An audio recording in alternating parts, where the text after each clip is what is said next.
საღამომშვიდობისა პირდაპირ ეთერში მუშაობას იწყებს მთავარი აჯარიში გადაცემა, რომელშიც ყოველ სამშაბათს განსხვავებული აქცენტებით გიყვებით ქვეყანასა და რეგიონში მიმდინარე მხოლოდ მთავარ ამბებს. მე ვარ ჟურნალისტი ლაშა ზარგინავა და დღევანდელ გადაცემაში წარმოგიდგენთ.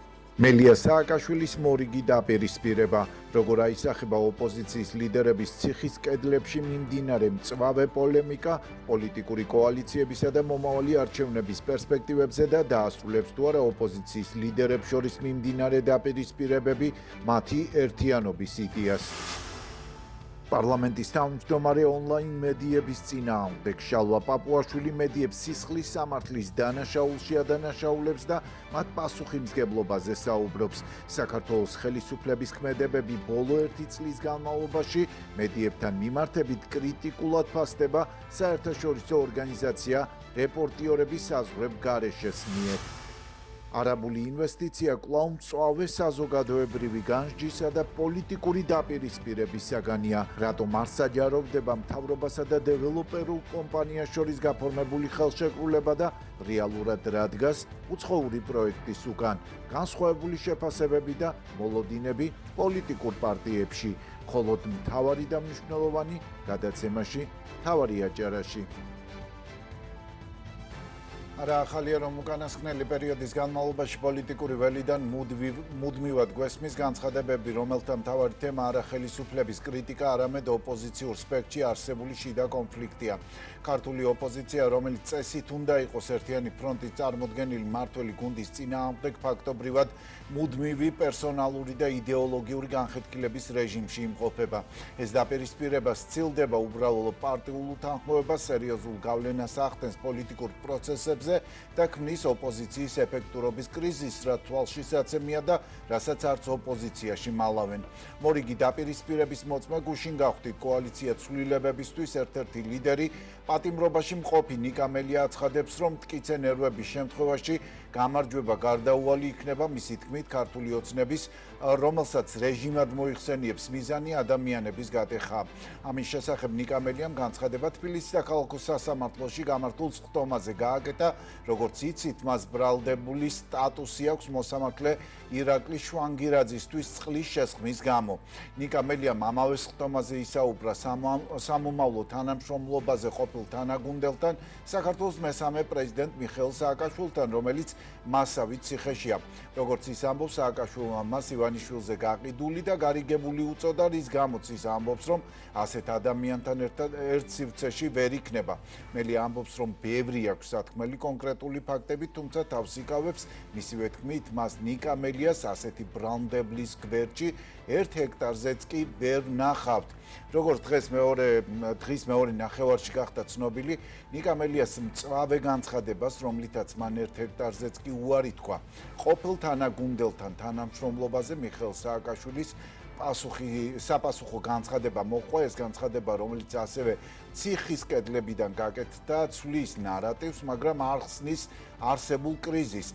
სააკაშვილი ცდილობს დაძაბულობის დეესკალაციას, უარყოფს იმას, რომ მისი წინა პოსტი კონკრეტულად ნიკა მელიას ეხებოდა, ის ხას უსვამს როგორც მელიას, ისე ნიკა გვარამიას ღირსეულ ბრძოლას და იმას, რომ ისინი პოლიტპატიმრები არიან, რადგან ღალატის კომისიასთან დაკავშირებით ღირსეული პოზიცია დაიკავეს. მისი თქმით, ქვეყანა გადასარჩენია და ამ კრიტიკულ მომენტში პირად ემოციებსა და ეგოების შეჯიბს ისტორია არ აპატიებს.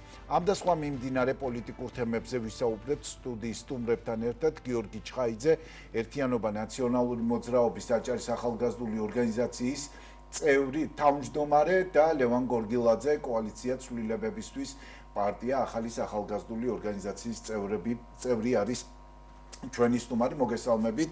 მადლობა თქვენ გადაცემაში მონაწილეობისთვის. გიორგი, თქვენგან დავიწყებ. მიხეილ სააკაშვილის მხრიდან დღეს განმარტება გიგაკეთდა, თუმცა ჩვენ მოვისმინეთ ნიკა მელიას გუშინდელი განცხადება, რომელიც არ იყო ალბათ სასიამოვნო მოსასმენი არც თქვენთვის, როგორც ამ პარტიის წარმომადგენლისთვის, ხო? როგორ ფიქრობთ ამ ურთიერთდაპირისპირების ფონზე, როგორ წარმოგიდგენიათ, როგორ ფიქრობთ ხელისუფლება, რომელიც არის მთავარი ოპონენტი, ყველა პერიოდში ოპოზიციისთვის, მაგრამ განსაკუთრებით ახლა, იმიტომ რომ პოლიტიკური პროცესები არის კრიზისში, როგორც წარმოგიდგენიათ ამ შემთხვევაში ესე ცალ-ცალკე და ამ დაპირისპირების ფონზე რომ ოპოზიციამ რაიმე ტიპის გავლენა იქონიოს ხელისუფლების შემდგომ ბედზე და ზოგადად გადაწყვეტილებებზე. დიახ, მოგესალმებით პირველ რიგში, მივესალმებით ჩვენს ტელემაყურებელს, მადლობა შესაძლებლობისათვის. რაც შეეხება ნიკა მელიას მიერ გაკეთებულ განცხადებას, რომელსაც მის ირგვლივ მოყვა აჟიოტაჟი, მიმაჩნია, რომ დღეს პოლიტიკურ პატიმრობაში მყოფი ადამიანის განცხადებაზე კომენტარისაგან თავი უნდა შევიკავო, რადგანაც არ დავარღვევ ნაციონალური მოძრაობის ეტიკეტს და მას მხოლოდ თავისუფლებას უსურვებ, ისევე როგორც სხვა პოლიტიკურ პატიმრებს, სინდისის პატიმრებს. ზოგადად ამ თემის ბუსტირებით დაინტერესებული არის მხოლოდ რუსული ოცნება. ის შორიდან აკვირდება ამ ქაოტურ აჟიოტაჟს, რომელიც არის ოპოზიციურ სპექტრში წარმოქმნილი. წითელი ხაზები არაფერ შუაშია, დღეს ჩვენ საერთო მტერი გვყავს რუსული ოცნება, რომელზეც უნდა ვფოკუსირდეთ და ამ ისტორიულ კრიტიკულ მომენტში მნიშვნელოვანია რომ ფოკუსირება მოვახდინოთ მხოლოდ და მხოლოდ რუსულ რეჟიმზე. მიხეილ სააკაშვილმა გააკეთა განცხადება დღეს, რომ ეს პირადი ეგოები და რაღაცა ემოციური შეჯიბრი უნდა დავივიწყოთ, რადგანაც ისტორიის ამ კრიტიკულ მონაკვეთში უბრალოდ ისტორია ამას ჩვენ არ გვაპატიებს. თუმცა ფაქტია, გიორგი, რომ არ არის დავიწყებული ეს პირადი ეგოები და დაპირისპირებები, ხო? იმიტომაც ვარ დღეს აქ წარმოგვიდგენილი. მიხეილ სააკაშვილმა დავსჯელობთ ამ თემასთან დაკავშირებით. რა თქმა უნდა, ეს პირადად პირველ რიგში ეს პერსონალური იქნება თუ პარტიულ დონეზე დაპირისპირება, წყალს ასხამს ხელისუფლების წისქვილზე პირველ რიგში და მათ აუდიტორიას უქმნის ფონს იფიქრონ. ამიტომ არის მნიშვნელოვანი, რომ ამ კრიტიკულ მომენტში ერთმანეთზე თავდასხმებისაგან თავი უნდა შევიკავოთ და მხოლოდ კონცენტრირდეთ მთავარ მტერზე, რომელიც არის საერთო და ის ყავს დასამარცხებელი. ქვეყნის მესამე პრეზიდენტმა დღეს გამოაქვეყნა პოსტი, რომელიც ეხებოდა იმ განცხადებას დღევანდელ მოვლენებთან დაკავშირებით, ის ეხებოდა გილაურის კლანის და მასთან დაკავშირებული ან სხვა სახელმწიფო პირები, რომლებიც არიან ბიძინა ივანიშვილთან დაკავშირებული, ის ბიზნესები, რომელიც არ უნდა უკავშირდებოდნენ პოლიტიკას და ზოგადად ოლიგარქების კანონთან დაკავშირებით, რომლებიც პოლიტიკასთან შემხებლობა არ უნდა იყოს. მის განცხადებას 2 ნოემბრის განცხადებას და პოსტს რაიმე ტიპის შემხებლობა რო არ ქონოდა ნიკა მელიასთან და ეს ფონი რო არ არსებულიყო, ხო, ნიკა მელიასგანაც ვერ მოვისმენდით ალბათ გუშინ. შეიძლება ფასებას, რომელიც მოვისმინეთ, ხო? კი ბატონო, და მაგიტო არ შევდივარ ეხა პოლიტიკური პატიმრის განცხადებაში. არა, ეს არ არის განცხადების შინაარსი, ეს არის ფაქტი, მოცემულობა. დაპოსტა გამოცხადება გააკეთა დღესვე საჯაროდ, რომ ეს ეხებოდა უბრალოდ გილაურის კლანის და იმ სხვა პირების კავშირებს ბიძინა ივანიშვილთან, რომელი ბიზნესებიც იყო არაკეთილსინდისიერად ჩართული. ამიტომ მნიშვნელოვანია, როდესაც ჩვენ რუსულ ოცნებას დავამარცხებთ, ოლიგარქების წინააღმდეგ კანონი მივიღოთ და ისინი მაქსიმალურად იყვნენ დისტანცირებული. დღეს ყველაზე მთავარი რაც არის, რომ ჩვენ ფოკუსირდეთ საერთო მტერზე, რუსულ ოცნებაზე. უნდა დავამთავროთ ეს რაღაცა შიდა ქაოტური ოპოზიციურ ფლანგზე დაპირისპირებები და დღეს ყველაზე მნიშვნელოვანი გამოწვევა რაც აქვს სოციუმს, იმაზე უნდა კონცენტრირდეთ და მე დღეს ამაზე სასაუბროდაც ვარ მოსული. დღეს ყველაზე მნიშვნელოვანი პრობლემა რაც უდგას ჩვენ სოციუმს, ეს არის რუსეთის და რუსული გავლენებისგან თავის დაღწევა. ვისაუბრებთ ამას. ამას გამოვაცებ. კი ბატონო, აუცილებლად დაგიბრუნდებით მეორე კითხვაში ამ თემაზე სასაუბროთ. გიორგი, მანამდე ლევანს კითხავ. ლევან, კიდევ ერთხელ გამოვარდები, რომ არ არსებულიყო რაიმე ტიპის საფუძველი, ხომ? ნიკა მელია არ არის დაუშვათ გუშინ მოსული პოლიტიკაში და ის არ არის ახალი პოლიტიკოსი და მან ძალიან კარგად იცოდა მის სიტყვას, მის ამ განცხადებას, ამ შინაარსს, რა რეაქცია შეიძლებოდა მოყვებოდა შემდგომში, ხო? რასთან გვაქვს ამ შემთხვევაში საქმე? ფაქტია, რომ რაღაც საფუძველი არსებობდა მიუხედავად სააკაშვილის განმარტებისა და ფაქტია ისიც, რომ ოპოზიციაში ამ შიდა ურთიერთობის დონეზე არსებობს ძალიან დიდი პრობლემა, ეს არა მცირე პრობლემა, ხო? იმიტომ რომ ბევრი მიმართულებით ოპოზიციამ მე არ ვამბობ აქ ერთიან სიებზე და არ ვლაპარაკობ რაღაც ერთ კოალიციაში გაერთიანებას, ხო? ერთიანი სტრატეგიის შემუშავებაც კი ვერ მოახერხა, რაც საზოგადოებრივი დაკვეთა. კიდევ ერთხელ მოგესალმებით, ლაშა, მადლობა მოწვევისთვის, მივესალმები მაყურებელს. ხო, გიორგის დავეთანხმები მე შევეცდები რომ მოკლედ შევეხო ამ თემას, იმიტომ რომ სასაუბრო გაცილებით მეტი გვაქვს იმ თემაზე, რასაც ბოლოს გაუსვა ხაზე გიორგიმ. რაც შეეხება მაგრამ შეიძლება ბევრი გვაქვს სასაუბრო სხვა თემებზე, იმიტომ რომ მესმის. არ ვისაუბრია ამ თემებზე. არ ვამბობ რომ არ შევეხები, განვავრცობ აუცილებლად. ნიკამელია როგორც ვიცით, პოლიტიკაში მოვიდა 2013 წელს, ქართული ოცნება ახალი მოსული იყო ხელისუფლებაში, მაშინ ნიკამელია მოვიდა ნაციონალურ მოძრაობაში, ნაციონალური მოძრაობიდან რომ მიდიოდა ხალხი, მაშინ მოვიდა ნიკამელია, ერთ-ერთი ყველაზე რთული პერიოდი იყო მაშინ ამ ხრივ ოპოზიციონირება და ამ წლების განმავლობაში დღემდე ნიკამელიას წინაშე როგორც სხვა პოლიტიკოსებისთვისაც რა თქმა უნდა, მაგრამ 37 ტომი არსებობს სისხლის სამართლის და ადმინისტრაციული სასჯელები, ხო, ჩვენ ვიცით პროკურატურის მიერ და ანუ წარმოიდგინეთ ახლა იმის შემდეგ რომ რაღაცა ბიძინა ივანიშვილის მიერ შეთხზული და წულუკიანის მიერ განხორციელებულ კომისიაზე არ მივიდა კაცი არის თანამშრომლა როგორც სხვა პოლიტიკოსებმა ასევე და რაც დასაფასებელი და მართალია. ამის გამო უკანონო პატიმრობაშია და ხედავს იმ განცხადებას, რა განცხადებაც ნახა, ხო? მე არ ვიცი გიორგი რატომ ფიქრობს ასე, მაგრამ მე ნიკამელიას ვეთანხმები, მეც ისე მივიღე რომ ეს პოსტი ეხებოდა მას პირადად მე რო წამეკითხა და საპატიმროში რო ყოფილიყავი, ასე მივიღებდი მათ შორის და რა თქმა უნდა უპასუხა. ნიკამელიას არაერთხელ უთქვამს რომ 2021-2023 წლებზე მათ შორის პასუხი აქვს გასაცემი მიხეილ სააკაშვილთან მიმართებით, თუმცა სანამ ის პატიმრობაში იქნება თავს იკავებს და ამის დრო აუცილებლად დადგება კი ბატონო. ეხლა უბრალოდ ამ ქმედებას უპასუხა, შემდეგ ჩვენ გვახსოვს ამ პოსტის შემდეგ მათ შორის ნაციონალური მოძრაობის თავმჯდომარის გამოხმაურებაც მალევე რომ ეხლა ამის დრო არ არის, თუ ამაზე უნდა გვესაუბრა, აქამდე სადიყავი ამ პათოსით, დღესაც მათ შორის თინა ბოკუჩავა შეეხო ამ თემას და თუ გავყვებით მეორე ვარიანტს, მეორე ვარაუდს რომ ეს არ ეხებოდა არც ერთ ნიკას, მათ შორის ნიკამელიას და ეხებოდა გილაურების კლანს. ჯერ ერთი გილაურების კლანი აქ რა შუაშია, როცა საუბარი არის ნიკა გილაურზე, კი ბატონო, ნიკა გილაურის გამოცდილება თავისი მოღვაწეობის დროს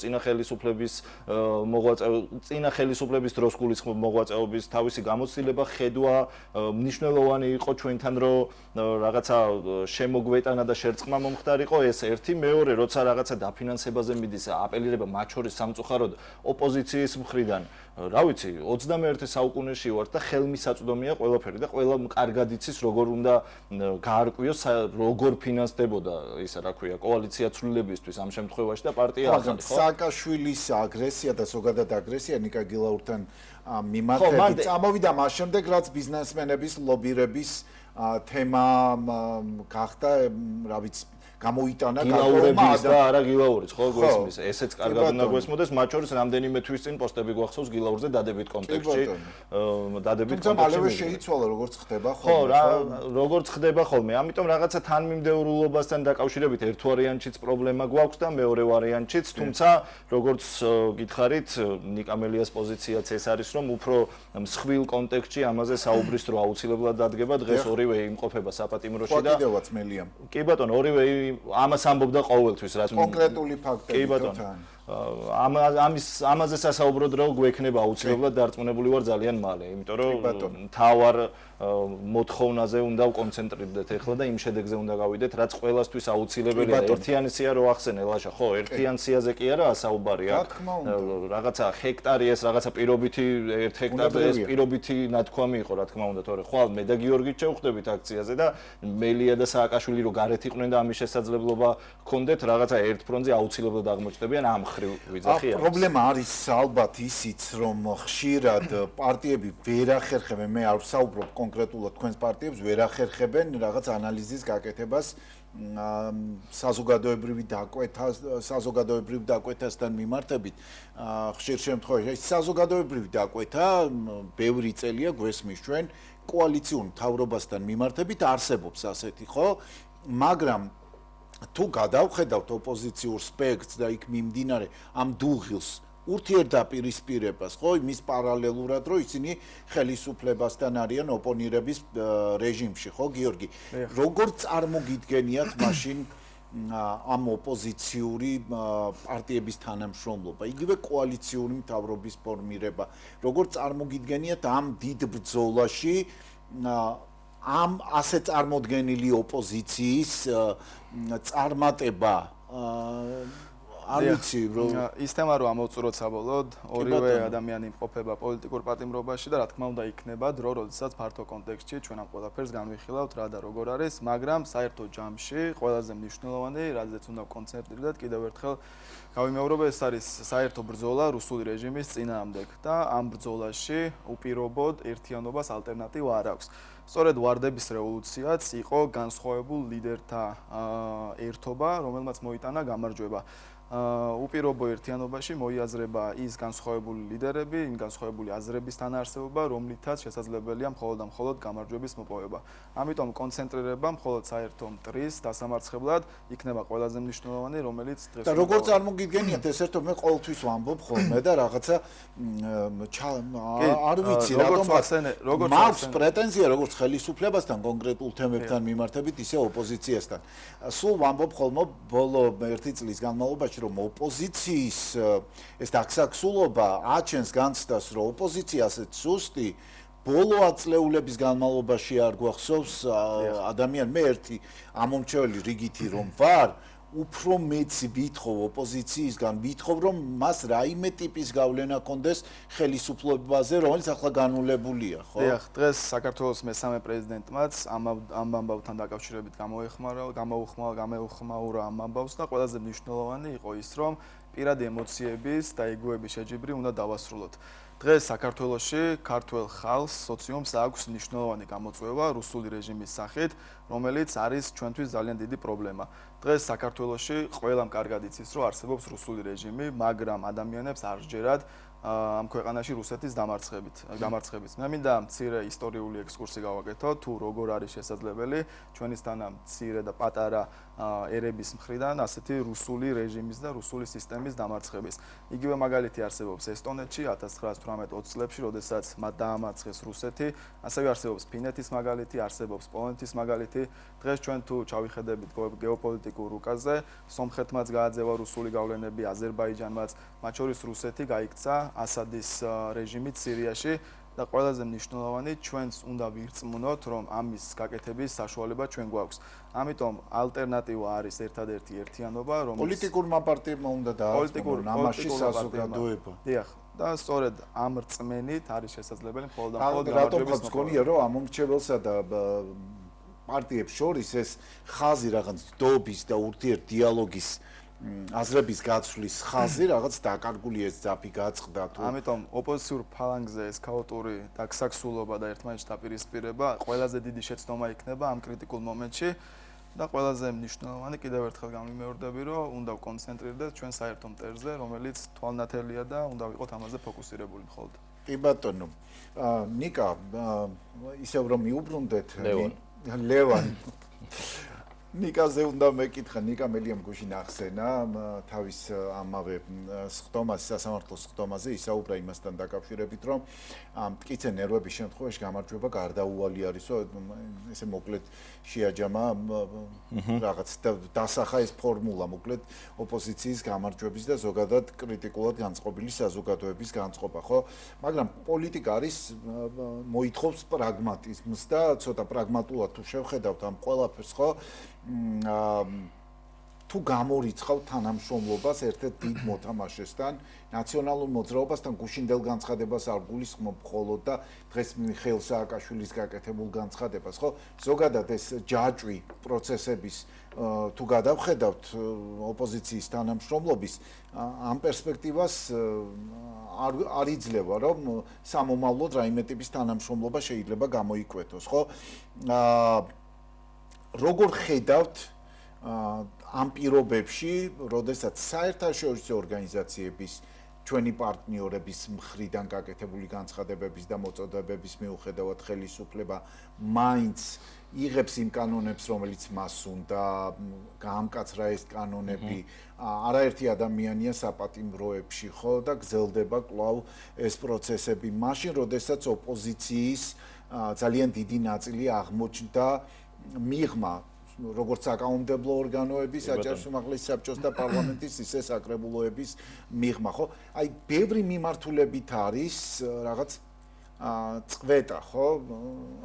ამ პირობებში სად ხედავთ, როგორ ხედავთ გამოსავალს და გაჯანსაღების პროცესს? თანამშრომლობას რაც შეეხება ერთ-ერთ ყველაზე დიდ პარტიასთან, ხო, თანამშრომლობა რა გაგებით ამ შემთხვევაში გააჩნია, ხო? მე სანამ გიორგი მივიდოდა მაგ პარტიაში, მაშინ ვიყავი და აუდექი და წამოვედი. ანუ მე თანამშრომლობა რა გაგებით, რა კონტექსტში იგულისხმება, მაყურებელი რო არ შევიყვანოთ შეცდომაში. რა თქმა უნდა, პროდასავლური კურსი, ვისაც უჭირავს ნაციონალური მოძრაობა იქნება თუ სხვა პარტია, ყველასთან რაღაცა ერთი მიზნის ირგვლივ გაერთიანება და იმ მიზნის მისაღწევად რაღაცა ძალების მოკრება. იდეოლოგია არ არის, ხო? აქ ვერ იქნება სახელმძღვანელო ლევან ამ შემთხვევაში. მით უმეტეს როცა ავტორიტარიზმს უკვე გასცდა ხელისუფლება და ქართული სინემა ნამდვილად ნახეთ, ხო, სალომე ზურაბიშვილის ირგვლივ შემოკრებილი პარტიები, მაგრამ ძალიან მალე დაიწყო მისი მიდგომების კრიტიკა იგივე ნაციონალური მოძრაობის მხრიდან. ანუ ვერ იმუშავა ამ ფორმულამაც. აი, სად არის ეს ფორმულა, რაში ხედავთ ამ გამოსავალს? გავიგე, ერთობის მომხრე ყოველთვის ვიყავი და ვარ იდეოლოგიის დონეზე. ყოველთვის თქვენ წარმოიდგინეთ მე თქვენს ეთერშიც და საჯაროდ ყოველთვის მაგალითად იმ ორმა პარტიამ რომელმაც მიიღო ეგრეთ წოდებულ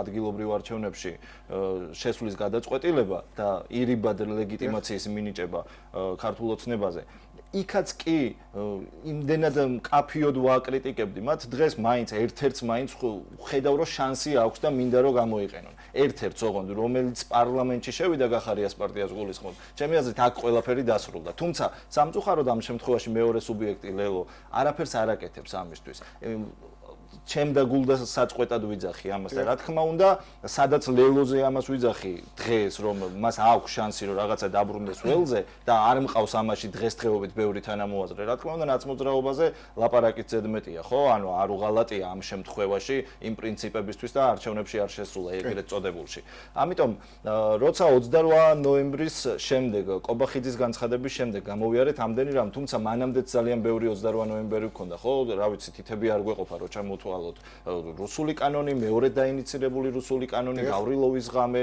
პოზნერის ვიზიტი და ასე შემდეგ, ხო? ბევრი მარწუხებში მოქცევა გვინახავს ხელისუფლების მხრიდან.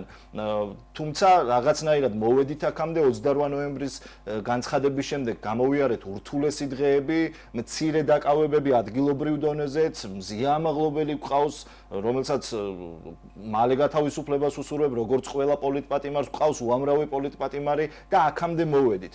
არ ახსოვს ამ ქვეყნის ისტორიას ერთწლიანი უწყვეტი პროტესტი. მე მესმის რომ 100,000-ობით ადამიანი ერთი წლის განმავლობაში ვერ იდგება. მე მესმის რომ ძალიან დიდი სურვილი გქონდა ყველას და ალბათ მე სუბიექტური ვიქნები და ყველაზე მეტად რომ მეორე მესამე დღესვე დაგვიმთავრებინა ყველაფერი და რა ვიცი კოალიციური მთავრობა ყოფილიყო დღეს. აქ რატომ ვერ შემოვიდა პოლიტიკური პარტიების ხაზი? აი ძალიან მოკლედ რომ პროტესტში ლევან მესმის რომ პროტესტის მონაწილეა ყველა ოპოზიციური პარტია მაგრამ მდგენელი ვერცა გახდა პოლიტიკური პარტიები და მისი ლიდერები ხო ძალიან საინტერესო კითხვაა და მოკლედ რა ხამთხოვეთ მაქსიმალურად შევეცდები არა და გასაშლელია იმიტომ რომ ველოდება კიდევ ერთი საინტერესო სტუმარი და უნდა კი ბატონო ეს მიუღებლობა პოლიტიკური პარტიების მიმართ თქვენ წარმოიდგინეთ ნელ-ნელა ეხლა კიდე პროცესია მაგრამ ეხლა მიდის დამთავრებისკენ მათ შორის ის რაღაც ნაციონალური ყველა რო ნაცია ახალიც ლეილოს და გახარიაც მათ შორის ხო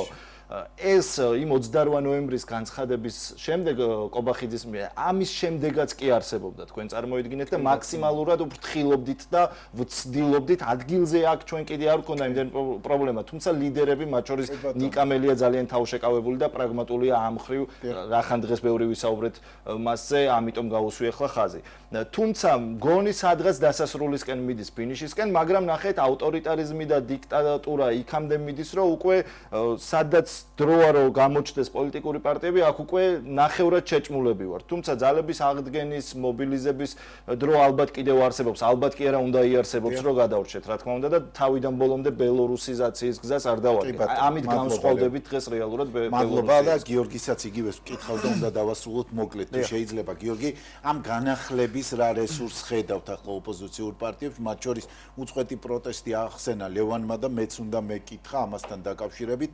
ამ პროტესტში სად ხედავთ ოპოზიციას, რამდენად ხედავთ საერთოდ? დიახ, რა თქმა უნდა, ეს პროცესი არ დაწყებულა 28 ნოემბერს, ჩვენ მედგარ წინააღმდეგობას უწევთ ძალიან დიდი ხანია და ნაციონალური მოძრაობა არის ერთადერთი პარტია, რომელიც მთელი ამ წლების განმავლობაში ყველაზე დიდ წნეხს განიცდიდა და ყველაზე დიდ წინააღმდეგობას უწევდა რუსულ ოცნებას. რა თქმა უნდა, ერთიანობა არის ღირებულებების ირგვლივ ყველა იმ პროდასავლური პარტიის, რომელიც არის ჩამოყალიბებული დღეს ჩვენთან. ამრიგად პოლიტიკური პარტიების, მედია პლატფორმების და სამოქალაქო აქტივისტების და აქტივიზმის ერთიანობა არის ერთადერთი ალტერნატივა, რის მიხედვითაც ჩვენ შეგვიძლია საქართველოში დამყარებული ტირანია დავამარცხოთ. ეს შეიძლება მოკლედ. კი ბატონო, მადლობა თქვენ იმ სამყაროს გადაცემის სტუმრები. გიორგი ჩხაიძე, ნაციონალური მოძრაობა და ლევან გორგილაძე კოალიცია ცვლილებებისთვის იყვნენ გადაცემის სტუმრები. გადაცემის პირველ ბლოკში და სხვა თემით ვაგზელებთ ეთერს. შალვა პაპუაშვილი ონლაინ მედიებს სისხლის სამართლის დანაშაულში ადანაშაულებს და სამართლებრივ პასუხისმგებლობაზე მიანიშნებს. რადგან მისი თქმით ონლაინ მედიები გვერდსულიან კანონს, პაპუაშვილი ამბობს, რომ სამართალდამცავი ორგანოები ამ პროცესებს აკვირდებიან და დანაშაულის შემთხვევაში შესაბამისი რეაგირება იქნება. პაპუაშვილი ირწმუნება, რომ ონლაინ მედიებს ფული საქართველოში კრიპტოვალუტით და ჩემოდნებით ჩამოაქვთ. მსგავს სიტყვიერ სამართლებრივ და ფიზიკურ თავდასხმებს საქართველოსთან დაკავშირებით კრიტიკულად აფასებს საერთაშორისო ორგანიზაცია რეპორტიორების საზღვრების გარეშე უპრეცედენტო მასშტაბის რეპრესიები საქართველოში მედიის წინააღმდეგ 600 თავდასხმა ერთ წელიწადში ამ სათაურით აქვეყნებს ანგარის საერთაშორისო ორგანიზაცია, რომელშიც აღნიშნულია, რომ ბოლო 1 წლის განმავლობაში საქართველოში პრესის თავისუფლების დარღვევებმა კრიტიკულ ნიშნულს მიაღწია. ორგანიზაცია გმობს დამოუკიდებელი ჟურნალისტების დაშინება, შევიწროებასა და სამართლებრივ დევნას და მოუწოდებს ხელისუფლებას დაუყოვნებლივ შეაჩეროს ავტორიტარული უკუსვლა. ანგარიში საუბარია ასევე ბოლო პერიოდში საპროტესტო აქციებზე დაკავებულ ჟურნალისტებზე და აღნიშნულია, რომ ეს დავები ასახავს იმას, თუ როგორ იქცა საქართველოს ქვეყნად, სადაც დამოუკიდებელი მედია საშუალებების წინააღმდეგ ყოველთვიურად თითქმის 50 ინციდენტი ფიქსირდება.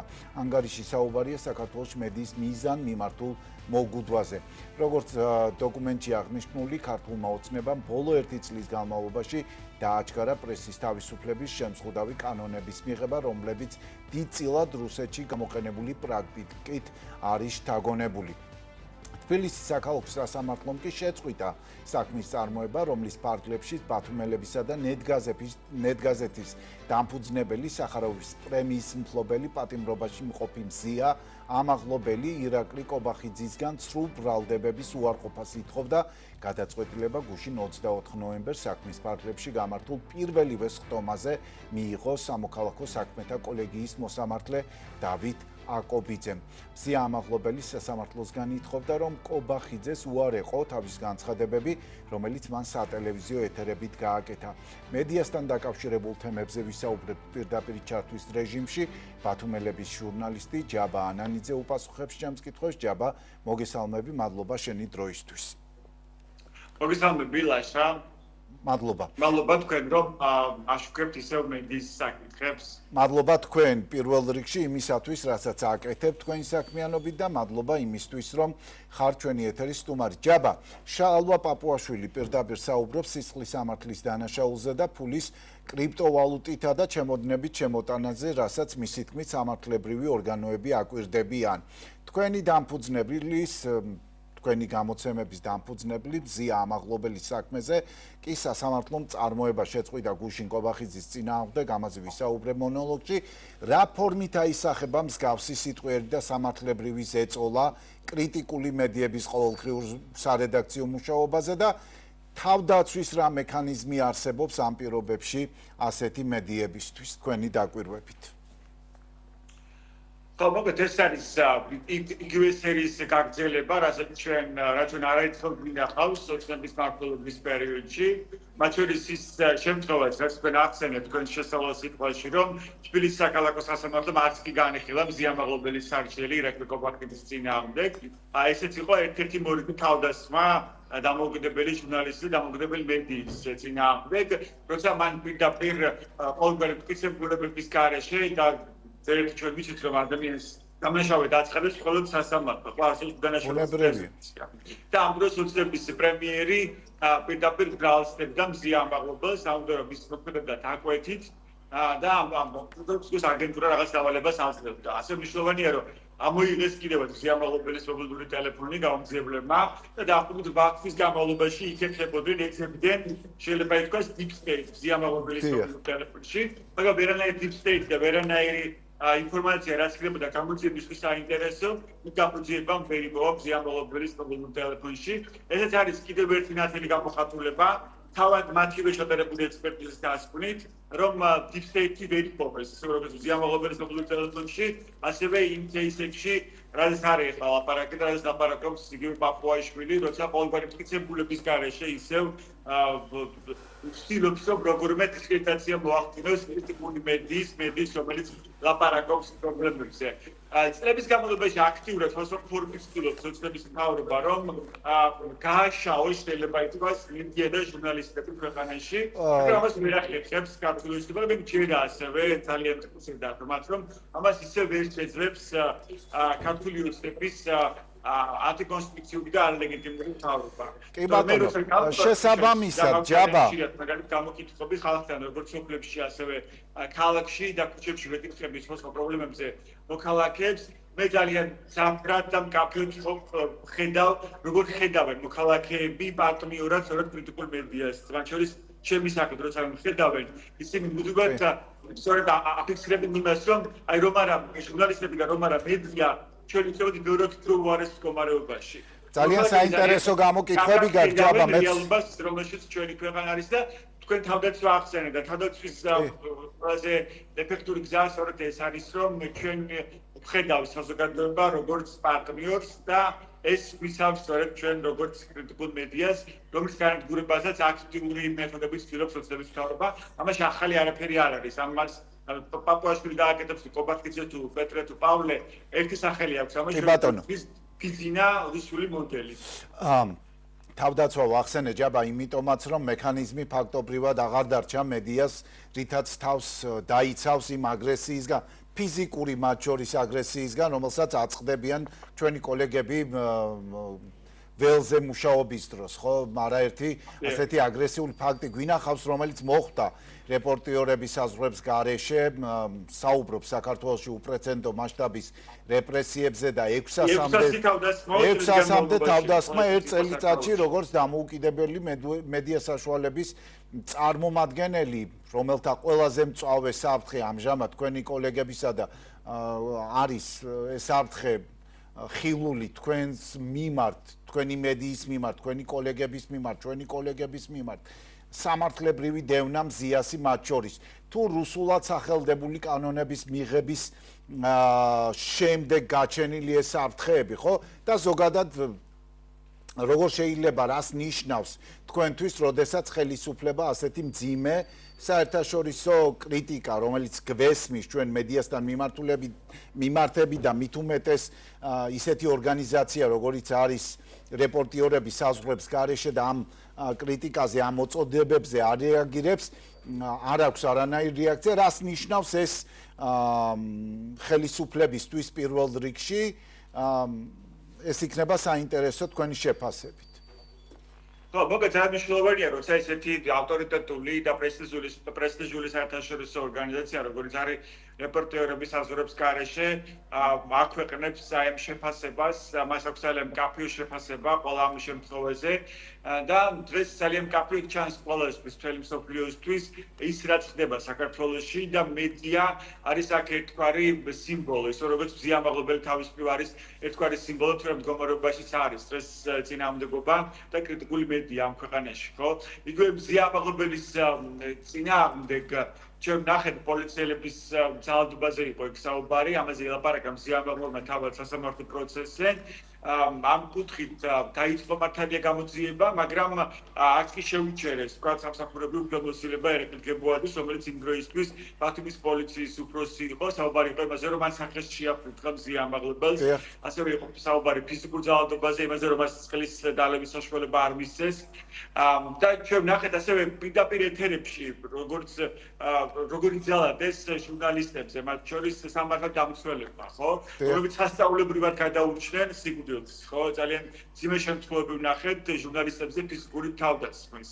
და რაც ყველაზე საინტერესოა, ძალიან მარტივია დასანახი, როგორია ოცნების პოზიცია, როცა არც ერთი საქმე გამოძიებული არ არის. აი მთელი ამ წლების განმავლობაში, როცა ჟურნალისტები პროფესიულ საქმიანობაში ხელს ვიშლიდნენ, ვაშანტაჟებდნენ, ემუქრებოდნენ, ახლა უკვე ფიზიკური ძალადობის არაერთ შემთხვევაზე ალაპარაკი და 600 თავდასხმის შემთხვევაზე ალაპარაკობს აგერ რეპორტიორების აზრებს გარეშე. ან როცა პოლიციელმა სახეში შეაფუთხა მაგალითად ლიკა ზაგაშვილის პუბლიკას რედაქტორს, ხო? არც ერთ ყველა შემთხვევაზე დაწყებულია გამოძიება ფორმალურ დონეზე, მაგრამ ყველა მათგანი როგორც ჩანს დევს პროკურატურის თაროზე, იმიტომ რომ არც ერთ შემთხვევას არ იძიებს გამოძიება და არასწორებს უпроსტად გამოძიება და როცა არც ერთი შემთხვევა არ არის გამოძიებული, აქ ძალიან ნათელია ხელისუფლების ანტიკონსტიტუციური მთავრობის უпроსტად გზავნილი, რომ პირდაპირი მიზანი არის როგორმე ყველანაირი ფორმით გაანადგუროს კრიტიკული მედია ქვეყანაში და ჩაახშოს პროტესტი. მაგრამ მე მჯერა რომ ეს არ გამოვა.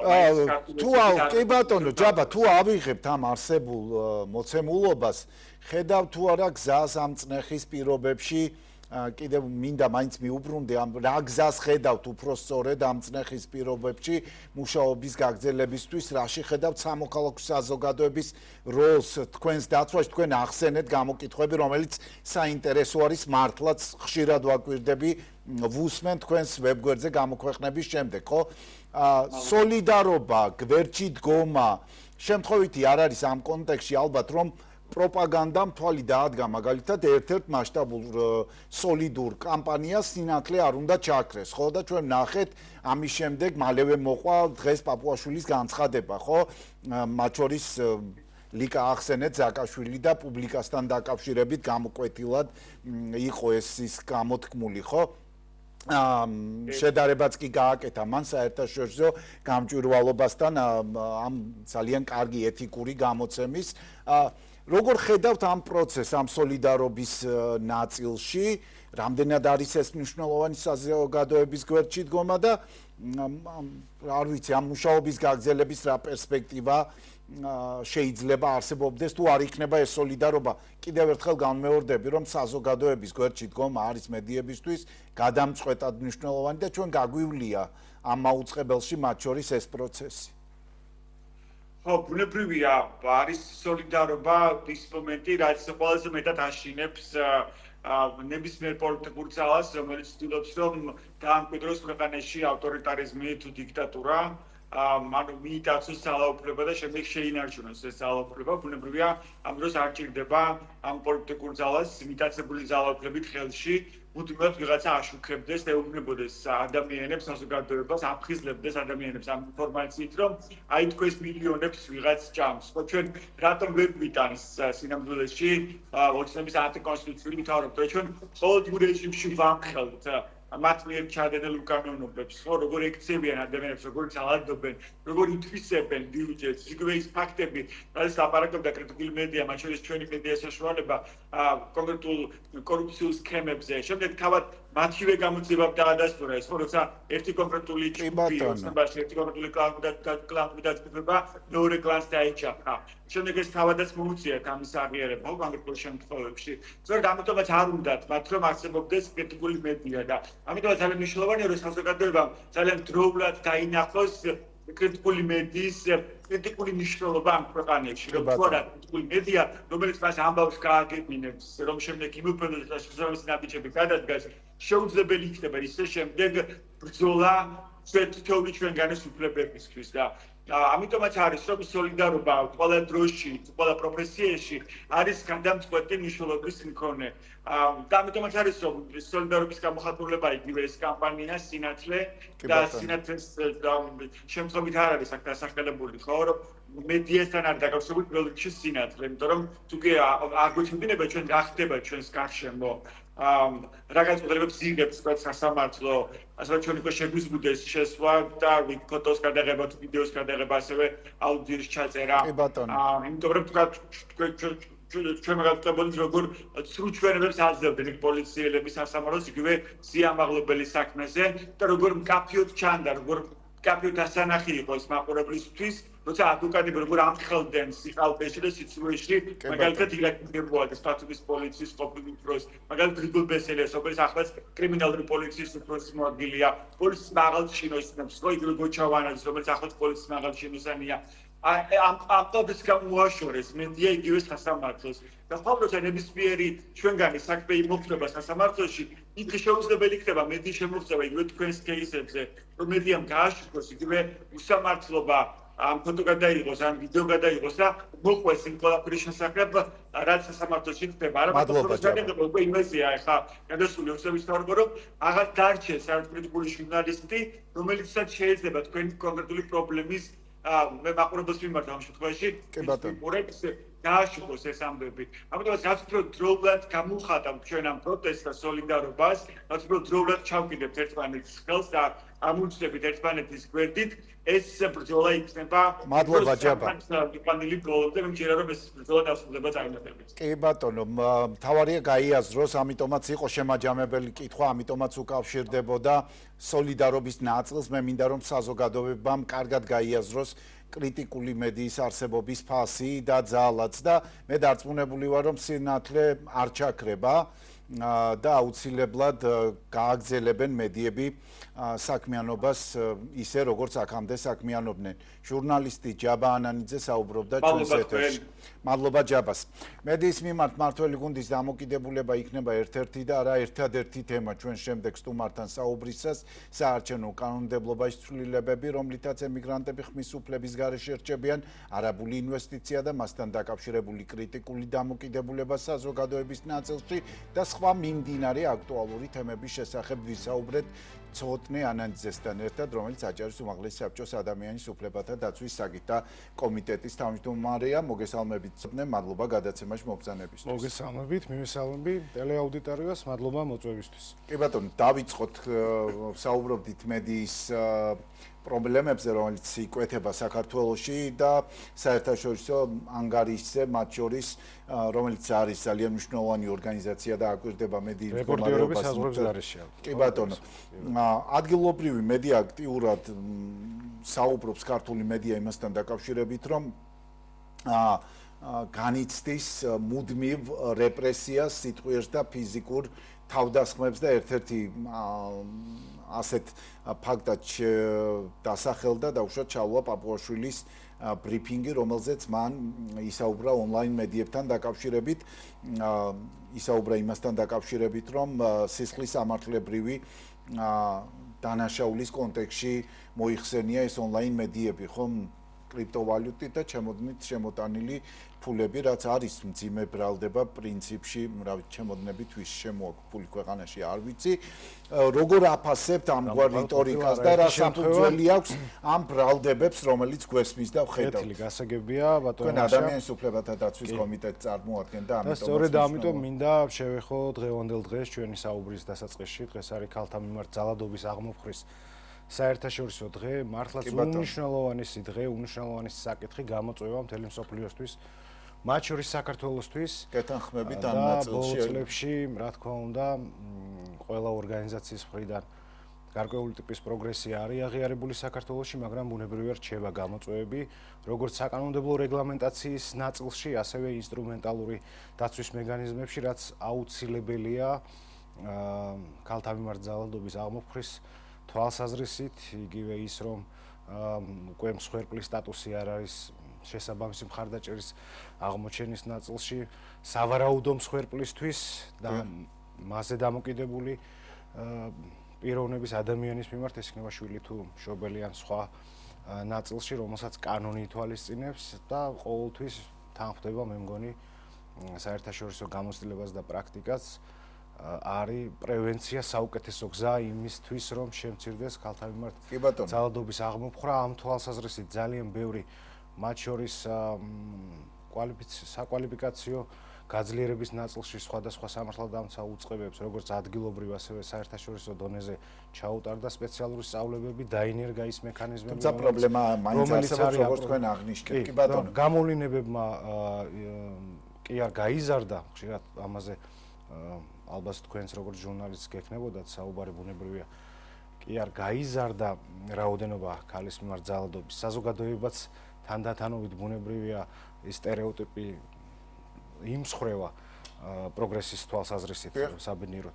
თუმცა გამოვლენებები იმატებს და გამოვლენა ცხადი არის ძალიან მნიშვნელოვანი როგორც რაც სტატისტიკაზე აისახება კიდევაც. და საზოგადოებაც ამ გამოვლენის და პრევენცირების პროცესში სახელმწიფოსთან ერთად არის ჩართული და ეს დინამიკა აუცილებლად უნდა გაგრძელდეს და გამოწვევებზე უნდა იყოს აუცილებლად საუბარი. ძალიან მნიშვნელოვანი ცხადია შემაკავებელი ორდერი არის ძალიან მნიშვნელოვანი ამავდროულად, თუმცა ხშირად ჩვენ ვხედავთ მათ შორის სიუჟეტებშიც კრიტიკის ქარცეცხლი, მაგრამ ეს არის ძალიან მნიშვნელოვანი მექანიზმი, რომელიც ბუნებრივია უნდა მუშაობდეს და პრაქტიკაში საკმაოდ ხშირია. კი ბატონო, ცოტნე დაუბრუნდეთ მოკლედ პარლამენტის თავმჯდომარის ბრიფინგს და მედიასთან დაკავშირებულ თემას და ეს არ არის ერთადერთი გამონაკლისი შალვა პაპუაშვილის განცხადება, ხო, მედიასთან დაკავშირებით ჩვენ ძალიან ბევრი მათ შორის საერთაშორისო ორგანიზაციები ახსენეთ ქალთა მიმართ ძალადობასთან მიმართებაში და საერთაშორისო ორგანიზაციის ანგარიშებს საუბრობ დღეს ასევე, რომელიც არანაკლებ დიდი გავლენის მქონეა 600-მდე ესეთ მიზანმიმართული თავდასხმა მედიაზე, როგორც მათ აღრიცხეს. მეთოდოლოგიის ნაწილს რომ თავი დავანებოთ, არის თუ არა აქ შეყვანილი ის ფაქტები, რომელიც მაგალითად ეხება ლოიალურად ხელისუფლების მიმართ ლოიალურად განწყობილი რეპორტერების. ამის შესახებ ინფორმაცია არ გვაქვს. მე ამ შემთხვევაში ვიტოვებ უფლებას გარკვეული ინფორმაცია ამ ანგარიშის შესახებ ვნახე, ცხადია. პარალელურად რო გავალოთ 2012 წელს 2012 წელს ეს ორგანიზაცია ამბობდა რომ 2025 წელი. კი ბატონო, იგივე ორგანიზაციაზე ვამბობ, ძალიან მარტივ შედარებას პარალელს გავავლებ. ორგანიზაცია, რომელიც თქვენ ახსენეთ რეპორტერების საზღვრების გარეშე 2012 წელს მაშინაც ეწეოდით ჟურნალისტურ საქმიანობას. მეტნაკლებად თავისუფალია მედია ამას წერდა, მაშინ როცა გახსოვთ მიმღებებს, ანუ ანტენებს აყადაღებდნენ და მექანიკურ სატრანსპორტო საშუალებებში ეგრეთ წოდებულ შაქარს ყრიდნენ იმის გამო, რომ არ მისულიყო ჟურნალისტები. კი ბატონო. და აი რო შევადაროთ და გახსოვთ რომ კავკასია და მაესტრო საქართველოს ტერიტორიაზე ვერ მაუწყებლობდა მე მეცხრე ჟურნალისტებს მეცხრე არხი ნოემბერს უთხრამდნენ ესეც გვახსოვს და გვახსოვს ვიდრე მეცხრე არხი არ შემოვიდა ახლა მაკაჩიხლაძე მისი ოპერატორი როგორც ემეს პირდაპირ ეთერში ეხლა რაც შეეხება ნახსენ რაც შეგავას და ჩვენ ვისაუბრეთ ამაზე და ნებისმიერი ტიპის დანაშაულს რა თქმა უნდა ჭირდება გამოძიება და აქ ორი აზრი არ არსებობს, ორჯერ 2-4-ია. მაგრამ მე ვსაუბრობ აღნიშნული ორგანიზაციის ობიექტურობაზე 2012 წელს ვახსენეთ და ინდიაის კვლევებიც 2012-ში ეს ორგანიზაცია ამბობდა რომ საქართველოში მედია არის მეტნაკლებად თავისუფალი. და ინდექსით დღეს როცა 40-მდე ქართული არხი მაუწყებლობს და პრაქტიკულად ახალი შესაძლებლობები მისცა მედიას, სოციალურმა პლატფორმებმა აბსოლუტურად სხვა და გაცილებით ნეგატიურ კონტექსტში აფასებს არსებულ მდგომარეობას. რამდენად ობიექტურია, მაყურებელი ამას რა თქმა უნდა შეფასებს. კიდევ ერთხელ ვამბობ კონკრეტულ შემთხვევებს და რაც არის შეიცავს დანაშაულის ნიშნებს, ან არის აშკარა დანაშაული, იმას ჭირდება გამოძიება და სამართლებრივი შეფასება, ეს არის აქსიომა, ამ ნაწილში არ შევდივარ, მაგრამ ორგანიზაცია, რომელიც ამბობდა, რომ 2012-ში მედია უკეთეს მდგომარეობაში იყო საქართველოში ვიდრე დღეს, ну ეხა ეს აშკარად კი ბატონო 600 შემთხვევაში რა მეთოდოლოგია რა დამოკიდებულება თქვენ ხომ ეს კარგად იცით ეს ხომ საზოგადოებას კარგად ახსოვს მე კარგად ვიცი ყველაფერი კარგად ვიცი საინფორმაციო ვაკუუმი იყო შექმნილი სპეციალურად და დღეს თუნდაც სმარტფონების თუნდაც სოციალური პლატფორმების ან კიდევ ერთხელ ვამბობ 30-ზე მეტი 40-მდე მაუწყებელი იგივეს მცდელობა არის ონლაინ მედიებს რომლებიც კრიტიკულ აზრს აჟღერებენ არა მიკუთვნებული ონლაინ მედიებზეა საუბარი, ხო? ტელევიზიების ნაწილში შეიძლება თქვენ თქვა, მოდი ერთ რაღაცაზე შევთანხმდეთ. ვიღაც კონკრეტულ პოლიტიკოსებს, პოლიტიკურ პარტიებს უკავშირდება მედიის პოლარიზება არის ყოველთვის პრობლემა, ხო? ეს მედიები არა მხოლოდ ევროპაში შეერთებულ შტატებში. ვერავინ ვერ ეთქვის, რომ პოლიტიკური გასაგებია თქვენი კითხვის არსი რაც არის გასაგებია რა თუ პოლარიზება შევეხებით, პოლარიზება არის შეერთებული შტატებისთვისაც, ევროპისთვისაც პრობლემა. კი ბატონო. ერთ რაღაცაზე შევთანხმდეთ. კრიტიკული მედია, რა თქმა უნდა, ძალიან მნიშვნელოვანი და სასიცოცხლოა და მათ შორის საზოგადოებრივი მაუწყებლის არსებობას და კანონს თავის სულისკვეთებაში აქვს კრიტიკა. რა თქმა უნდა. ძალის მატარებელი პირების ან უწყებების მიმართ და ეს არის რა თქმა უნდა დემოკრატიის კონტროლისთვის აუცილებელი რამ. თუ ჩვენ საუბრობთ კრიტიკულ მედიაზე, უნდა ვთქვათ, რომელია კრიტიკული მედია. თუ ჩვენ საუბრობთ ოპოზიციურ მედიაზე და მისასალმებელია, რომ კონკრეტული მედია საშუალებების წარმომადგენლები, ეს იქნება რედაქტორები თუ რეპორტიორები, პირდაპირ ამბობენ ოპოზიციურ ტელევიზიას. ოპოზიციურს თავისთავად ცხადი აქვს თავისი სარედაქციო პოლიტიკა, თავისი ინტერესი, ტელევიზიებთან მიმართებით არსებობს კითხვები. თუ გინდა მედია საშუალებაც იყოს, აფილირებული, აი Fox News-ის და BBC-ის საკმაოდ ისეთ შედარება ბარაკ ობამას პერიოდში თუ გაივლის წყალზე ოპოზიციური იტყვის, რომ მან ცურვა არ იცის და მეორე შემთხვევაში იქნება სასწაული თუ წყალზე გაივლის ადამიანი. ხო, ამაზე რო საუბრობთ. ამიტომ აქ დიფერენცირება არის ძალიან მნიშვნელოვანი. როცა საუბრობთ ოპოზიციურ მედიაზე, ცხადია ამ მედიის უკან საზოგადოებისთვის უფრო კარგად რო გასაგები იყოს, თქვენ ძალიან კარგად გესმის. ეს დიდი ხნის განმავლობაში ჟურნალისტურ საქმიანობას ეწევით. მათი სარედაქციო პოლიტიკა არის კონკრეტული პოლიტიკური პარტიის გზავნილების და ინტერესების დისტრიბუცია საზოგადოებაში, ხო? ეს არის და კრიტიკულ მედიაზე როცა საუბრობთ, კრიტიკული მათ შორის თქვენ ეხა რა ჟურნალისტურ კონტექსტსაც ქმნის, ამ ნაწილში მოყვებით კრიტიკულია, მნიშვნელოვანია ხშირად მეც მათ შორის და ძალიან ბევრ ჩემს კოლეგას ან თანაგუნდელს მოусმენია ამ ეთერში კრიტიკული კითხვა, მაგრამ თუ ჩვენ საუბრობთ პირდაპირ ოპოზიციურ მედიაზე და კარგია როცა კიდევ ერთხელ ვამბობ ზოგიერთი რედაქტორი ან რეპორტიორი პირდაპირ ამბობს რომ ჩვენ ვართ ოპოზიციური მედია. ანუ მათი მიზანი რა არის? ოპოზიციის მიზანი რა არის? შეცვალოს ხელისუფლება და ჩაენაცვლოს და იყოს ხელისუფლებაში. ეს მედია კლასიკური გაგებით ხო. საუბრობთ. თუმცა პოლარიზებაზე როცა საუბრობთ, ხო ეს ნაწილი მედია საშუალებები, რომელიც იქნა და საკითხთან დაკავშირებით ამ მედიების უკან ვერან ვერ იტყვის ალბათ რომ რომელიმე კონკრეტული პოლიტიკური ძალა დგას. კაი, გადავიდეთ სხვა თემებზეც ცოდნე, იმიტომ რომ კითხვები ბევრი არსებობს, არაბული ინვესტიცია. გასაგებია, მაგრამ ჩვენ ვხედავთ სარედაქციო პოლიტიკას, ხო, კონკრეტული მედია გამომცემლობის და ამაზე იყო საუბარი და ბატონ შალო პაპუაშვილის შეფასებები. ეს კრიტიკული სარედაქციო პოლიტიკა, რომელსაც ოპოზიციას კრიტიკული ნიშნავს კრიტიკულს ხელისუფლების მიმართაც, მათ შორის. ბატონო, ეს თქვენი აზრია. ეს თქვენი აზრია და დემოკრატია ამას ითხოვს. გასაგებია, რომ ჩემი აზრია და მადლობა გამოხატვის თავისუფლების უფლებისთვის, თუმცა მე მგონი შეთანხმებული ვართ იმაზე, რომ კრიტიკული მედია გულისხმობს იმას, რომ თქვენ როგორც წამყვანმა კრიტიკული კითხვები დავისვათ მეც და მათ შორის ოპოზიციასაც ამაზე საუბრობდა. როცა ცალმხრივად არის კი ბატონო, ამიტომ შეგვიძლია გარკვეული ინდიკატორი იყოს მათ შორის კრიტიკული მედიის შეფასებასთან დაკავშირებით. სწორედ ეს გადაცემა, რაზე ჩვენ ახლა საუბრობთ ток-შოუ, მაგრამ არსებობს მედია საშუალებები, სადაც ოპოზიციასთან დაკავშირებით პრაქტიკულად არანაირი კრიტიკული ერთი სტატია ან შეფასება რომელიმე ექსპერტის ამ პოზიტიური ტიპის ინფორმაცია, რომელსაც შეიძლება სოციალური ზეგავლენა ქონდეს და ძალიან მნიშვნელოვანი იყოს ჩვენი მოქალაქეებისთვის, რომელიც პოლიტიკურად ხელისუფლების წარმომადგენლებს ხო მეთანხმებით ამაში, რომელსაც გავლენა ქონდეს დადებითი გავლენა მოქალაქეებისთვის ამ ინფორმაციის გავრცელებაზეც კი ხშირ შემთხვევაში ასეთ ტიპის მედიები თავს იკავებენ. არაბულ ინვესტიციაზე უნდა გკითხოთ აუცილებლად, თქვენი პოსტი იყო ერთგვარი განხილვის საგანი დღემდე არის განხილვის თემა სხვათა შორის და ის შედარება რომელიც თქვენ გააკეთეთ ამ ინვესტიციასთან დაკავშირებით საზოგადოების მნიშვნელოვანი ნაწილი ცოტნე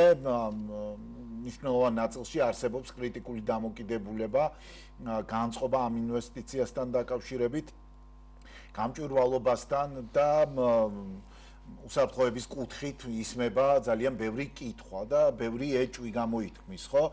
როგორც ადამიანის უფლებათა დაცვის საკითხთა კომიტეტის თავმჯდომარე, როგორ პასუხობთ გრძელვადიან პერსპექტივაში იგივე მიწის გასხვისების რისკთან დაკავშირებით გამოთქმულ ამ ეჭვებს, არ ვიცი, შიშებს, რომელიც საზოგადოების ნაწილში არსებობს და რომ ხელისუფლება ეკონომიკურ, მოკლედ, სარგებელს მოსახლეობის უსაფრთხოებასა და ეკოლოგიურ ინტერესებზე მაღლა აყენებსო, ასეთი მოსაზრება ისმის ძირითადად, იმიტომ რომ განუჭრეტელი არისო მომავალში ამ ინვესტიციიდან მიღებული პოზიტიური ან ნეგატიური შედეგი. სხვათა შორის 2014 წელი იყო, თუ არ ვცდებით, როცა ძალიან დიდი, ესე ვთქვათ, რეკლამები და ანონსები სწორედ ამ მიმართულებით გონიოსთან დაკავშირებით, ეგრეთ წოდებულ სამხედრო საბჭოთა კავშირის დროინდელ პოლიგონთან დაკავშირებით იყო. ამის რეკლამები თუ არ ვწდები საზოგადოებრივ მაუწყებელზეც გადიოდა, თუმცა კომერციაზე სხვა თვალსაზრისით შავი ზღვის მარგალიტი ერქვა, მაგრამ მაშინ გარკვეული ხმაური ამ თვალსაზრისით არ იყო. გეხსოვებათ და ჩვენს მაყურებელსაც შეუძლია ძალიან კარგად ნახოს ამის შესახებ ინფორმაცია. ინვესტიცია რო ქვეყნისთვის არის მნიშვნელოვანი, მე მგონი ამაზე არც ეს ადამიანები არ დაობენ. ძალიან ბევრ ქვეყანაში აღნიშნული კომპანია ახორციელებს ინვესტიციას, თუმცა ვხედავთ, რომ იქ არავით არის არაბიზაციის პროცესი არ მომხდარა და თუ არსებობს ასეთი ტიპის პარალელი, კი ბატონო, ნახოთ შევხედოთ. ეხლა რაც შეეხება სტატუსს, რომელიც დღემდე განხილვას ექვემდებარება. ძალიან გაუგებარია და ამავდროულად ჩვენთვის და საქართველოს მე მგონი ყველა მოქალაქისთვის, ვინც აბსოლუტურად გონებით შინაარსით უყურებს იმ საკითხს და ძალიან დიდი პასუხისგებლობით, რაც იგულისხმებოდა, ესე ვთქვათ, ამ კომენტარის თუ განცხადების მიღმა. რა თქმა უნდა, 300 წლიანი ასიმილაციის პოლიტიკა იყო. შეადარეთ. ეს ხო ფაქტია. მე ვამბობ ერთ რამეს, რომ ის რომ აქ ვერ შეიძლება ქართველობას ვერანაირი ტიპის საფრთხე, ისეთი ინდიკატორი, როგორც იყო ოსმალეთის ასიმილაციის პოლიტიკა და ადამიანების საზოგადოების კრიტიკა, რომელიც არსებობს, სოდნე თქვენ აღიქვით. უკაცრავად. იმ დონის საფრთხედ არა ვიქვი, მე დარწმუნებული ვარ, თქვენ აბსოლუტურად სწორად გაიგეთ და სიტყვასიტყვით ყველაფერი სწორად წერია, რომ ქართველობას არანაირი საფრთხე არ ემუქრება, მით უფრო ინვესტიციით, მაშინ როდესაც ამ რეგიონმა და ვინც ახლა ამას აკრიტიკებდა და ისეთი ადამიანები, რომ მართლა გაოცებას იწვევდა. 300 წლიანი მართლა ასიმილაციის პოლიტიკა იყო და ამას ისტორია ხო ცეცხლითა და מחვილით, კი ბატონო, ცეცხლითა და מחვილით, ხო? რაც იყო. რა თქმა უნდა უდიდესი ზიანი მიაყენა ოსმალეთის ასიმილაციის პოლიტიკა. მე პირიქით გეუბნები ერთი წუთი დავასრულებ, კი ბატონო, დავასრულებ ამას. მე მესმის რომ თქვენ სწორად გაიგე, მაგრამ არსებობს ადამიანები, რომლებმაც შესაძლებელია ვერ გაიგეს. ან არის ისეთი ადამიანები, რომლებმაც გაიგეს, მაგრამ თითქოს სცადეს რაღაცა სხვაგვარად შემოეტრიალებინათ ეს თემა და ძალიან უხერხულ მდგომარეობაში ჩაიგდეს საკუთარი თავი, იმიტომ რომ აქ ილია ჭავჭავაძეს, იაკობ გოგებაშვილს და სხვა ძალიან დიდ ქართველს მაგარი ქართული ნიადაგი დახვდა, როდესაც დედა სამშობლოს დაუბრუნდა ჩვენი რეგიონი, მემე დაბაშიძე, გულუაღა კაიკაციშვილი და ასეთი გამოჩენილი ქართველები და იცით თქვენ რა ოდენ დიდი სურვილი და ბრძოლა იყო.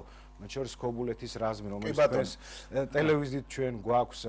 ანუ თქვენ რუსეთ-თურქეთის არაბული ინვესტიცია არ არის იმ დონის საფრთხე. პრემიერ-მინისტრმა საზოგადოებას უნდა კონდეს. პრემიერ-მინისტრმა კონკრეტულად ძალიან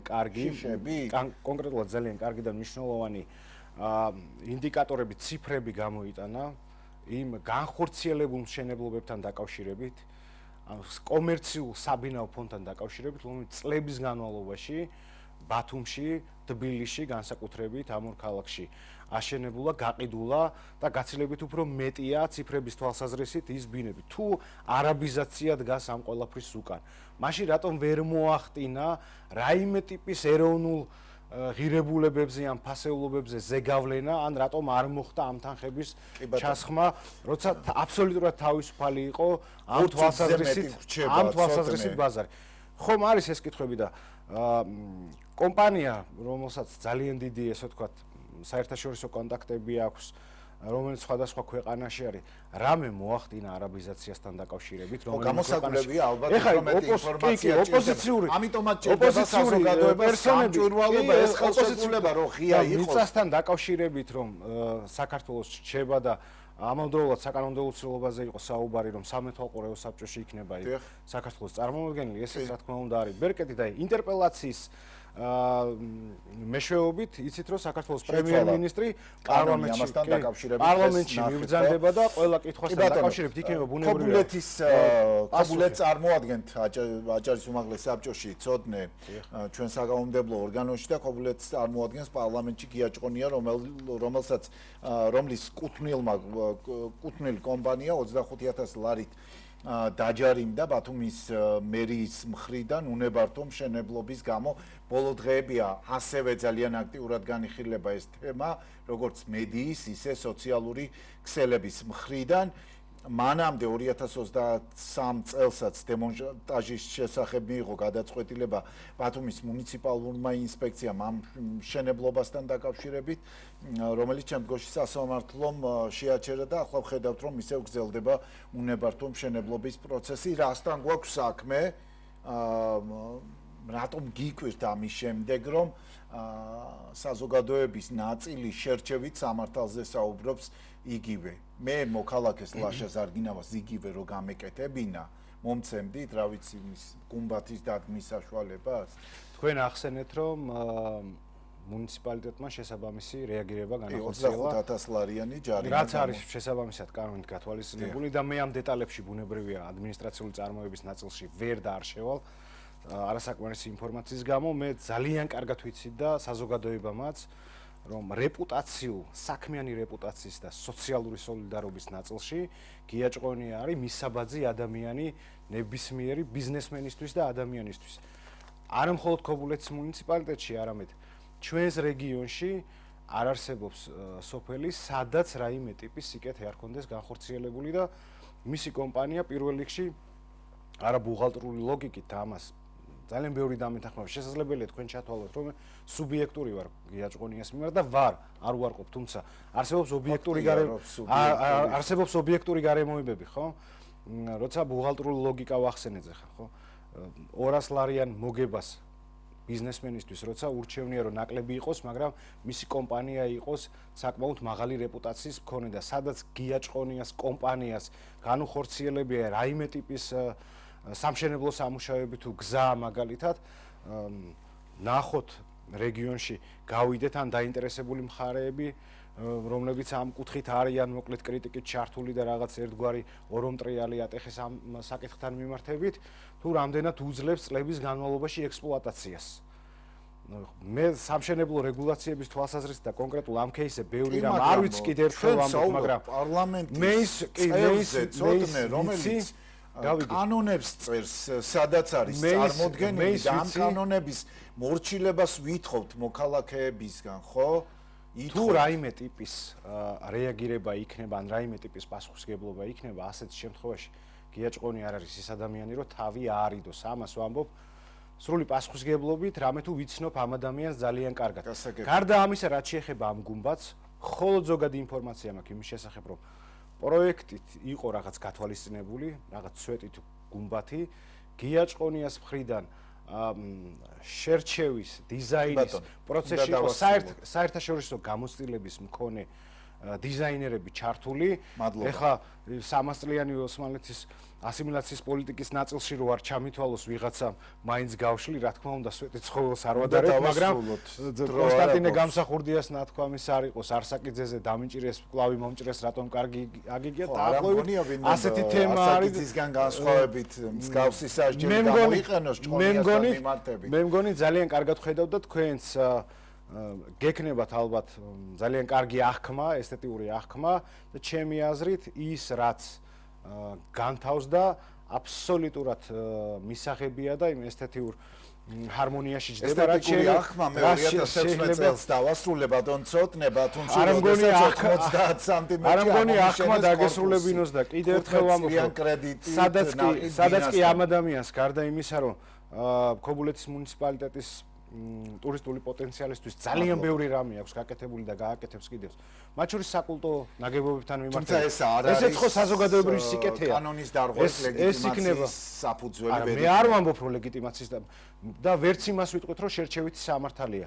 გამორიცხულია ეს თემა. თქვენ ახსენეთ თან რომ მივიღეთ ინფორმაცია. ბუნებრივია ეს არის ხო? კი ბატონო, მადლობა. ის კანონით გათვალისწინებული ღონისძიებები რაც უნდა გაატაროს კონკრეტულმა უწყებამ, ან მუნიციპალურმა ინსპექციამ თუ ასე შემდეგ დანარჩენი შესაძლებელია იყოს სამართლებრივი დანის თავის საგანი. ცოტნე ანანიძე აჭარის უმაღლესი საბჭოს ადამიანის უფლებათა დაცვის საკითხთა კომიტეტის თავმჯდომარე საუბრობდა გადაცემის დასკვნით ნაწილში. ასეთი იყო დღევანდელი მთავარი აჭარაში და მთავარი თემები. ერთმანეთს კვლავ სამშაბათს ისევ 21 საათზე შევხვდებით დროებით.